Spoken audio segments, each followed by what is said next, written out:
Jemi në pjesën e dytë të emisionit dhe jemi duke folur për projektin e qeverisë për paqen fiskale që gjeti miratim në parim nga Kuvendi gjatë kësaj jave. Në fakt, se do të referohemi të dhënave, rezulton se janë 202.000 biznese që nga viti 90 deri më sot, të cilët janë borxhlin që nuk kanë paguar detyrimet tatimore dhe doganore, duke akumuluar një fond për rreth 160 miliard lekësh apo 1.6 miliard euro. Ajo që duhet thënë është se një pjesë e mirë e këtij numri debitorësh janë tashmë subjekte pasive, pasi mund të kenë mbyllur aktivitetin. Po nëse do të referohemi sërish të dhënave, rezulton se borxhi që bizneset nuk kanë paguar ndër vite ka ardhur në rritje që nga viti 2020, siç e shikojmë pra deri në vitin 2024, për të arritur në 162 miliard lek, çfarë tregon pra që edhe administrata tatimore ka dështuar në mbledhjen e këtyre detyrimeve, por edhe për një sjellje abuzuese të tatim paguesve.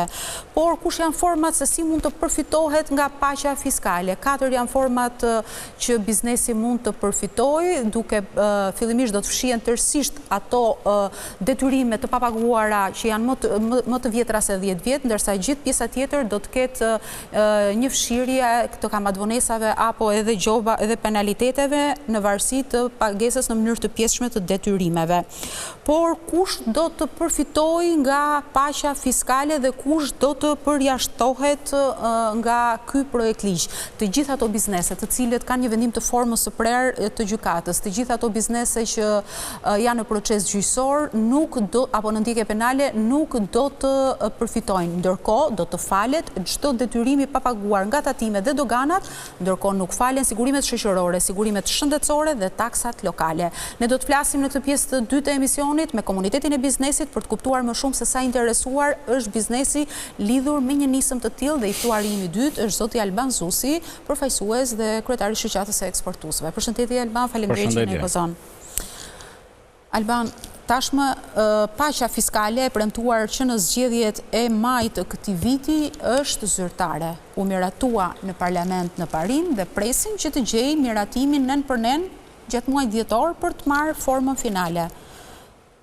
E ke lexuar besoj këtë draft? Je informuar dhe sa interesuar je për të? E fillim nga fundi, interesuar jam zero, s'kam asnjë lloj përfitimit nga kjo. Interesuar personalisht, le të themi, pra nuk më prek paqja fiskale. Por gjithsesi, unë kam thënë edhe në disa prononcime tjera të mia të lidhur me këtë çështje që çdo formë e cila shërben për të lehtësuar për të përmirësuar klimën e të bërit biznes dhe për të lehtësuar barrën e bizneseve të cilat për momente caktuara, për rrethana të caktuara mund të kenë qenë vështirësi, dhe ka pas biznese që kanë qenë në vështirësi gjatë këtyre viteve, veçanërisht gjatë vitit pandemisë, por edhe veçanërisht gjatë vitit 2023-2024 kur euroja mori 8 pjetën. Dhe një pjesë e bizneseve kanë qenë vështirësi për të paguar detyrimet. Atëherë, në të tilla raste, jo vetëm bën sens, por përkundrazi bën mirë, do të thoja, që ne t'ju vim përkundrejt bizneseve për t'i asistuar, për t'i ndihmuar.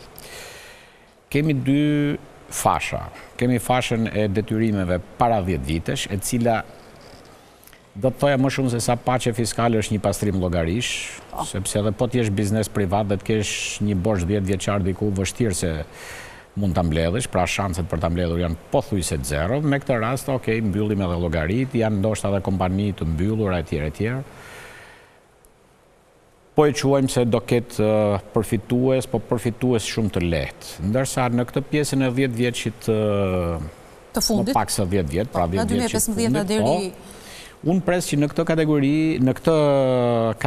në këtë fash, të kemi biznese të cilat kanë qenë vërtet në vështirësi, apo kanë pas rrethana të caktuara, apo mund të kenë qenë edhe në abuzim të institucioneve publike, sepse shpesh herë detyrimet lindin edhe për shkak të abuzimit të institucioneve publike, apo edhe për shkak të paaftësisë së tyre, siç është për shembull në rastin e tatimeve, është krejt e njohur praktika që ti mund t'i bësh pagesat me datë 14, atyre nuk ju arrin dhe sistemi atyre ju gjeneron detyrim, dhe ai thotë e ke detyrim ndonë se ti i ke bërë pagesat, i ke bërë brenda afatit, i ke bërë me 14 ose i ke bërë edhe me 15, atyre nuk ju kanë arritur, sistemi e gjeneron mungesë pagesët, edhe ti tani duhet bësh ankesa në apelime etj. Mirë, po ndërkohë borxhi është aty sepse thotë ma ka nxjerrë sistemi. A thu sikur sistemi është ligji, sistemi është një instrument i tyre që duhet ta menaxhojnë ato. Në këto kushte krijohen pra detyrimet. Pra detyrimet mund jenë krijuar për paftësi, për rënje biznesit, për shkak të politikave të paqëndrueshme monetare, për shkak të Bankës Shqipërisë që nuk menaxhon kursin. Po shikon si argument. Por ka dhe një duhet kategori që mund të jenë lejuar vetë nga zyrtar për të shpëtuar detyrimeve. Kjo tani është pika ku ju, si media, duhet me aftësinë tuaj investiguese dhe me detyrimin tuaj publik për të bërë transparencë dhe për të mbrojtur interesin publik. Për të parë nëse këtu do të ketë edhe peshkaqen, do të ketë edhe kompani të cilat janë në punë, madje mund të jenë edhe me shëndet të plotë, dhe bëhen përfituese të kësaj paqes fiskale, sepse duhet parë edhe nëse ka pas edhe ndonjë lloj klientelizmit, le të themi në përgatitjen e klauzolave, të cilat bëjnë që të përfitojë. Kjo nuk përjashtohet. Absolutisht që nuk përjashtohet. Unë nuk dua që ta mendoj që të jetë kështu, por thash edhe një herë, kjo nuk është më çështje që mund ta zgjidhim ne, kjo është çështje që më mirë se ju mediat nuk e bën askush këtë lloj rolit, këtë lloj detyre. Në fakt, duhet ishte e para qeveria njërë dhe Ministria e Financave bashkë në administratën tatimore që të kishte një listë konkrete dhe transparente lidhur me këto subjekte? Absolutisht. Do më thënë, kjo duhet të listë kështu? Edhe sikur unë të isha një ndër ato subjekte që do përfitoja, nuk do ndjesha as pak i cënuar në privatësinë time, në qoftë se do më delte emri atje në një listë që edhe subjekti im ka përfituar X para. Fakti që nuk bëhet transparente paqes fiskale. Ngre dyshime që janë favorizime që po i bëhen një kategorie. Paqja fiskale do të thotë që disa para publike të papaguara, po ju a japim, po ju a falim atyre. Është një lloj sikur t'ju a japim ca para. Pra çdo para publike ka detyrimin për t'u ekspozuar kushdo që ta marri. Qoftë edhe 10 lekë. Në qoftë se ti po i merr, sepse duke mos i paguar, duke t'u falur, në fakt ti po i merr ato mbrapsht, unë i kam paguar parat vit për vit. Ndërsa ti si ke paguar. Po pse duhet t'ja japim shans abuzuesve? Praktikisht ty po t'jepen ca para. Minimumi i domosdoshëm, minimumi publik është që këto të ekspozohen. Sepse në momentin që këto lista të përfituesve do të ekspozohen, pa diskutim që pastaj aty nisë edhe transparenca, aty nisin edhe shumë gjëra të tjera, etj. Thash, unë nuk e quaj veten të cënuar në privatësinë time, në qoftë se do të më faleshin ca para. Kush është morali i këtij projekt ligji, Alban? Kush është mesazhi që i jep bizneseve në treg një projekt ligji tillë? Përveç atyre subjekteve që janë pasiv ose që janë prej vitesh janë të mbyllur dhe kjo është një pastrim, le të themi, i databazës së administratës tatimore, për këtë bijem dakord. Por këta në 10 vitet e fundit, bizneset e 10 viteve të fundit që janë po përfitues. Monda, unë e kuptoj kontekstin e pyetjes tënde, sepse e kemi bërë këtë diskutim edhe në studio të tjera. Po sa herë kemi nisma të tilla? E kemi bërë edhe në studio të tjera, kemi bërë edhe sa herë ka pas nisma të tilla dhe pa diskutim që ka nga një këndvështrim, duke falur një njeri që nuk paguan detyrimet, nuk është korrekte ndaj atyre që i po i paguajnë detyrimet. Absolutisht është bën sens, qëndron, është një drejt morale për ta gjykuar.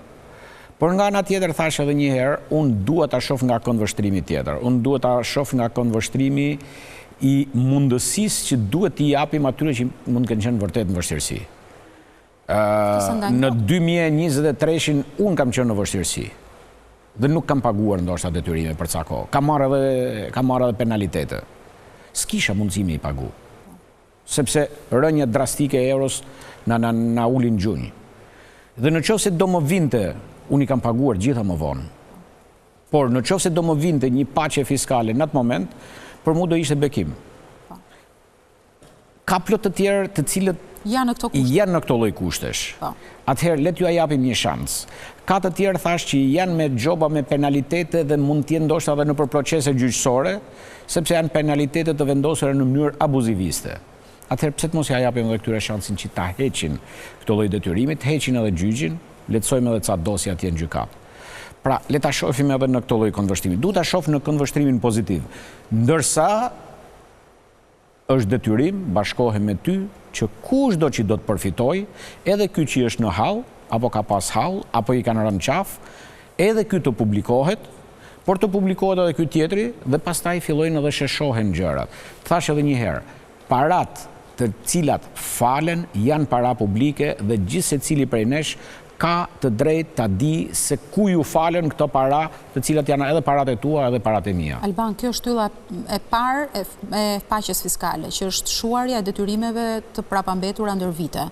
Shtylla e dytë është dakordësimi që bëhet për tatim fitimin, me një normë 5%. Kush do deklarojë më shumë tatim fitimi, do të paguajë një normë 5%. Dhe rishikim i pasqyrave financiare në 10 vitet e fundit. Kjo, besoj, për shumë ekspert, është edhe kleçka ndoshta më e madhe e paqes fiskale. Pasi këtu mund të kemi legalizim të parave që mund të kemi nga burime jo legale. Përsëri këtu duhet jetë detyrimi sepse çdo përjashtim, lehtësim nga taksat, në fakt nuk është gjë tjetër veç se ca para që po ja japim. Zëre sa i po paguan 15% dhe ne po i japim mbrapsht 10%. Ky është detyrim për të deklaruar, dhe kush don që do të përfitojnë nga kjo, duhet të deklarohet, sepse deklarimi do jeti shumë i shëndetshëm. E para punës, ato që e meritojnë vërtet, le ta përfitojnë dhe shoqërisë do i bëhet mirë. E dyta, ato që do abuzojnë, do bëhen tabelqitjet dhe nuk kanë për ta bërë, do të bëjnë diçka tjetër, por nuk kur ta shohin se do bëjnë tabelqitjet, sepse janë duke abuzuar, apo sepse ligji mund të jetë bërë me prapa mendim për të favorizuar dikë, ka shumë gjasa që ato të tërhiqen nga kjo, dhe ne do ta shpëtojmë atë para publike që mund t'ju shkojnë në mënyrë abuziviste këtyre. Por nga ana tjetër, unë e shoh në kontekstin e një lloj përpjekje të qeverisë për të formalizuar. Pra, është një përpjekje për formalizim. Ajo çfarë unë do doja të shihja bashkë me këtë paket, është sistemi i monitorimit për të parë impaktin e kësaj përpjekje për formalizim. Sepse në qoftë se ne lëshojmë diçka, japim edhe ca para për këtë punë, pa vendosur disa parametra, disa indikator për ta monitoruar, po na jep impakt apo s'po na jep impakt. Kjo përpjekje, ky instrument që ne po përdorim për formalizim, sepse unë jam pro çdo lloj instrumenti që shërben për formalizim. Formalizimi i ekonomisë është gjëja më e mirë, është gjëja më e shëndetshme për një shoqëri, për një ekonomi, për një biznes, për kulturën e përgjithshme të popullsisë, e gjitha të punuarit në rregulla, të punuarit në përputhje me ligjin është bekimi i shoqërive. Shoqëritë më të avancuara që ne i kemi model, i kemi idhull, që janë në krye të shoqërive për mirëqenie e për standard social, në fakt nuk janë gjë tjetër veç se janë shoqëritë të cilat janë plotësisht të formalizuara, ku çdo gjë paraja kalon me karta, nuk ka më as para kesh etj etj. Kështu që në këtë kontekst, si përpjekje për të formalizuar e mbështes totalisht, jam skeptik për sa kohë nuk kemi edhe planin për ta monitoruar sa efektiv është kjo përpjekje, sa efektiv është ky instrument që ne po përdorim. Në mënyrë që të ndërhyjmë një herë, në qoftë se ne e shohim që kjo puna e 5%-shit, në fakt nuk po na formalizon, mas 6 muaj e ndërpresim. Pra bëjmë të kondicionuar. Thënë këtë për ta përmbyllur për paqen fiskale, Alban, çfarë pret nga viti i ardhshëm? Pret që disa biznese mund të jenë përfitues, pret në i formalizim, apo je skeptik në tërësinë e të gjithë projektit dhe mbetet për të parë? Nëgjo, për hir të vërtetës, unë duhet ta pranojmë, jo duhet ta pranojmë, por duhet të gëzojmë që ta themi që administrata tatimore e këtyre 2 viteve të fundit ka shfaqur shenja të një administrate shumë profesionale. Unë e vlerësoj mënyrën se si po sillet administrata në këto 2 vitet e fundit, administrata tatimore. Jemi shumë më të qetë, inspektimet e tjerë janë shumë më profesionale, janë më të shtruara, procesi i rimbursimit ka vite që i ka filluar të përmirësohet, por sidomos gjatë këtij një vit e gjysmë, është shumë më i mirë, shumë më i strukturuar, të vjen një letër zyrtare që rimbursimi juaj ju aprovua etj. Dhe duke parë këtë lloj profesionalizmi, duke parë këtë lloj qasje, dua të besoj se edhe kjo reformë është menduar për pozitivisht. Do presim e dëshohen efektet konkrete. Shkurtimisht për ndryshimet e tjera të paketës fiskale për vitin 2026, Alban, pjesa e kompensimit të TVSH-s 10%, meqense ti operon në fushën bujqësore, çfarë impakti pret nga një skemë e tillë? Është e duhura, i jep ndihmon sektorin? U përtype pak. U përtypa më sepse është edhe dua që ta vlerësoj, që u hodh një hap. Dua ta vlerësoj, nuk dua të jem nihilist, nuk dua të them që jo zbën. Për sa kohë që i shoh që i ka një vullnet. Por problemi është se vullneti është bërë pa u konsultuar me njerëzit që dinë se qa bëhet në këtë sektor. Zakonisht, nuk e di edhe për këtë paket fiskale është konsultuar me njëri. Së është konsultuar pra kjo punë e bekuar. Si gjithmonë. Edhe pse është detyrim ligjor.